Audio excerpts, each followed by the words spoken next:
Hello guys, today we learned the power electronic, and in power electronic the first unit is introduction to power electronic. Now see the introduction. Actually we know before the study the power electronic, what is the power electronic? Power electronic is nothing but the combination of three terms, namely power, electronic and control. Now see the meaning of each term. First term is power. Power is related to generation, transmission and distribution of electric power. Next is electronics. Electronics is nothing but covers the solid state device and circuit to process the signal for meeting certain control objective. And third term is the control. Control is nothing but it explains the steady state and dynamic characteristics of closed loop control. Before studying this power electronic, we know why we study this. Means, in short, we know the applications of power electronic. See, the basic applications, that is common applications, is nothing but power electronic is used to heat control. Then power supplies, means we can say that it is used in battery charger also. Next is electric vehicle.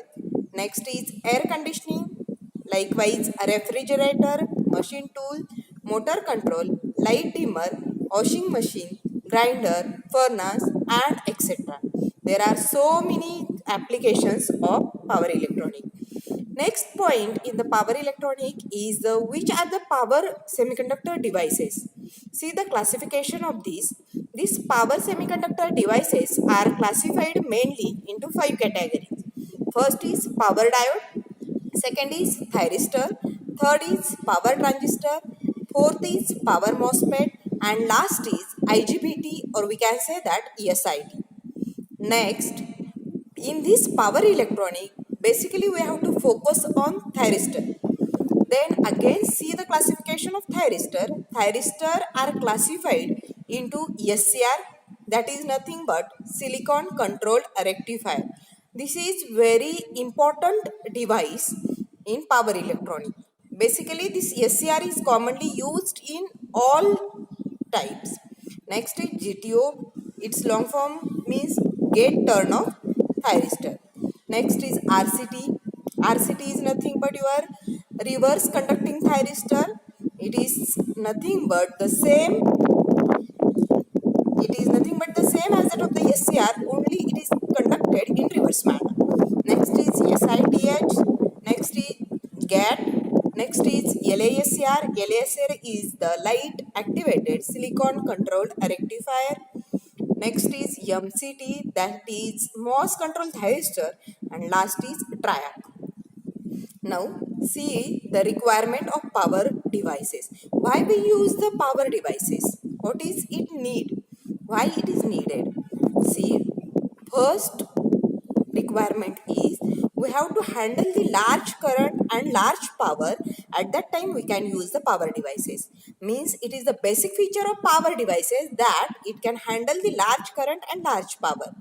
Next is in the off state it can handle very high voltage. And next is on state voltage drop is very small in this power devices. Then fourth is on-state resistance is very small, which is basic need of any devices, and off-state resistance is very high. This is the basic need of any devices which can run properly. Next is turn on and turn off completely and quickly, means we can turn on the SCR and turn off the SCR quickly, means fast as well as completely. Next is it acts as a switch. Next is it has high dV by dt and di by dt ratings. Its thermal resistance is very small, so that on these devices temperature does not affect. Next is it has negative temperature of coefficient, and most important thing is its cost is low. Now by one, we have to learn all types of devices one by one. Out of that, first is SCR. See, the long form is silicon control rectifier. Before studying this SCR, see its features. Why we learn this? First feature is it is a latching type device. Next is it handle the large current. Next is handle the large power. Acts as a switch. Low, its on-state voltage drop is very low. It can handle the thousands of ampere of current. See symbol, SCR symbol. Here, SCR symbol is shown in figure. It has three terminals. First is anode terminal, second is cathode terminal, and third is gate terminal. This gate terminal is nothing but the controlling terminal. Now see the construction. In this construction diagram, we can see that there are the four layers P1, N1, P2, N2. Means we can say that in this construction diagram, SCR is basically four layer structure. First layer P1, second is N1, third is P2, and fourth is N2. In this construction, the SCR having the three terminals. First is anode terminal, second is cathode terminal denoted by K, and third is gate terminal denoted by G. It has the three junction J1, junction J2, and junction J3. This SCR is a unidirectional device, means we can say that current flow only in one direction, and this gate terminal acts as a controlling terminal. See, working principle of SCR. In working principle of SCR basically classified into two parts. First is with gate current, means when we apply the gate terminal, voltage applied between the gate terminal means we can provide the gate current. And second is without gate current, means gate terminal is open. See first operation with gate current. Same construction diagram is drawn here, having the four layer structure PN, PN, and having three junction J1, junction J2, and junction J3 as shown in figure. It has three terminals, anode, cathode, and gate. Now see how the batteries are connected.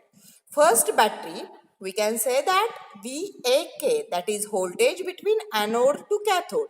How it is connected?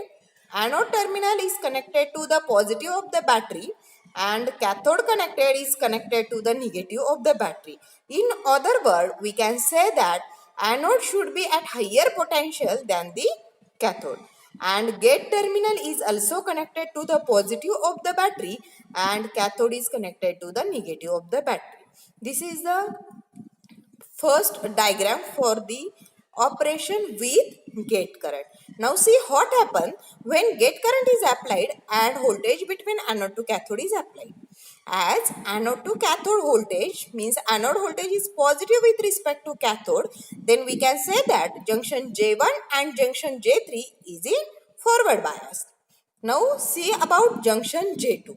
As anode is connected to the positive, means N-type layer connected to the positive, and at junction J2 cathode is connected to the negative, means P region connected to the negative, means we can say that junction J2 is in reverse bias. As junction J2 is in reverse biased, but gate terminal is connected to the P region, and which is the positive current, means junction J2 get forward biased and SCR start conducting.